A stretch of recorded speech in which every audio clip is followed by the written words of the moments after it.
ராதே கிருஷ்ணா. வணக்கம். நான் முசிகம்மா பேசுகிறேன். சிவபெருமானின் 64 திருவிளையாடல்கள் தினம் ஒரு திருவிளையாடலாக பார்க்குறோம். அந்த வரிசையில் இன்றைக்கி 46வது திருவிளையாடல் பன்றிக்குட்டிகளை மந்திரிகளாக்கிய படலத்தை பற்றி பார்க்க போகிறோம். நேற்று என்ன பார்த்தோம் ஞாபகம் இருக்கா? நேற்று சுகலை அப்படிங்கிறவங்களுக்கு 12 பசங்க இருந்தாங்க. அந்த 12 பேரும் குரு பகவானோட தவத்தை கலைச்சதுனால அவங்க 12 பேர்த்தையும் பன்றிகளாக மாறணும் அப்படின்னு சொல்லி குரு பகவான் சாபம் கொடுத்துட்டாரு. அதுக்கப்புறமேட்டு அந்த 12 பேருமே ராஜராஜ பாண்டியனோட மந்திரியாக இருந்தவருக்கு புலத்தியர்னால சாபம் ஏற்பட்டு அவரும் பன்றியாக பிறந்துடுறாரு. அவருக்கு தான் இந்த 12 பேரும் குழந்தைங்களாக பிறக்கிறாங்க. அப்படி பிறக்கும்போது ஒரு தடவை போரில் அந்த அவங்களுடைய அப்பாவும் அம்மாவும் இறந்துடுறாங்க. அதனால் இந்த பன்றி குட்டிகள்லாம் பால் இல்லாமல் உணவுக்கு தவிச்சிட்டு இருக்கும்போது உடனே சிவபெருமான் என்ன பண்ணுறாரு, அவங்களுடைய சாபம் நீக்கிறதுக்காக அவரே தாய் பண்ணி உருவத்தில் அவங்களுக்கெல்லாம் பால் கொடுத்தாரு அப்படின்னு சொல்லி பார்த்தோம். அதுக்கப்புறமேட்டு பார்வதி தேவி கேட்குறாங்க, உங்ககிட்ட இருந்து ஞானப்பால் குடித்த ஒட்டி ஏன் அவங்க இந்த பன்றி உருவத்திலேயே இருக்கணும், அவங்க பன்றிகளாக இருக்கிறதுனால தான் நீங்கள் அவங்களுக்கு கருணை காமிக்க மாட்டேங்கிறீங்களா அப்படின்னு சொல்லி கேட்குறாங்க.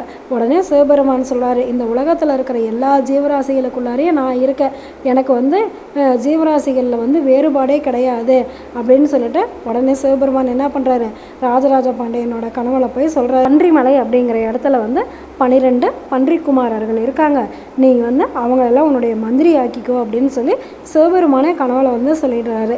உடனே ராஜராஜ பாண்டியனே என்ன பண்ணுறாரு, சிவபெருமானே சொல்லிட்டாரு அப்படின்னு சொல்லிட்டு அந்த 12 பேரையும் கூட்டிகிட்டு வராரு. அவங்களுக்கு பன்றி முகமும் மனித உடலும் வந்துடுது. எப்படி வந்தது?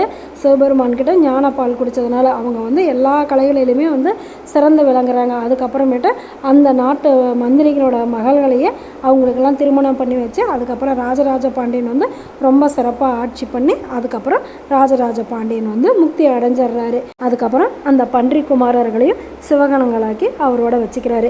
இந்த திருவிழாவில் நம்மளுக்கு என்ன சொல்லுது அப்படின்னாக்கா, நம்மளுடைய கர்மாப்படி நம்ம எந்த விலங்குகளாக பிறந்தாலுமே நம்மளுடைய கர்மா முடிஞ்சதுமே நம்ம கடவுளோட போய் ஐக்கியமாயிடுவோம் அப்படிங்கிறது தான் இந்த திருவிளையாடல் சொல்லுது. அது மட்டும் இல்லை, நம்மளுடைய தவறை உணர்ந்து நம்ம மன்னிப்பு கேட்கும்போது கடவுள் நம்மளுக்கு ஒரு நல்ல வழி கண்டிப்பாக காமிப்பார். அதனால தான் நம்மளுடைய பெரியவங்க சொல்லுவாங்க, காக்காவுக்கு சாப்பாடு வைக்கும்போது கூட ராமா ராமான்னு சொல்லிட்டு வையே. ஏன் அப்படின்னாக்கா, அந்த ராமா அப்படிங்கிற நாமம் அந்த காக்காவோட காதலை கேட்டுச்சு அப்படின்னாக்கா அதோட கர்மா முடிஞ்சு அதுக்கு ஒரு நல்ல கதி கிடைக்கும் அப்படிங்கிறதுக்காக தான். இது அந்த காக்காவுக்கு மட்டும் இல்லை, நம்மளுடைய பிறவி பயன் காரணமாக நாம் எந்த விலங்காக பிறந்தாலுமே நம்ம காதலையும் இறைவனோட நாமம் விழுகும்போது நாம் அந்த இறைவனோட நாமத்தை ஜபிக்க நம்மளுடைய கர்மாவும் முடிஞ்சு கடவுள் நம்மளுக்கு நல்ல வழி காமிப்பார் அப்படிங்கிறது தான் இந்த மாதிரி திருவிளையாடல்கள்லாம் நம்மளுக்கு சொல்லுது. சரி, நாளைக்கு என்ன சொல்ல போகிறாரு அப்படின்னு சொல்லி பார்க்கலாமா? நல்லது நினைப்போம், நல்லதே நடக்கும், ஆனந்தமாக இருப்போம். Okay, bye. ராதே கிருஷ்ணா.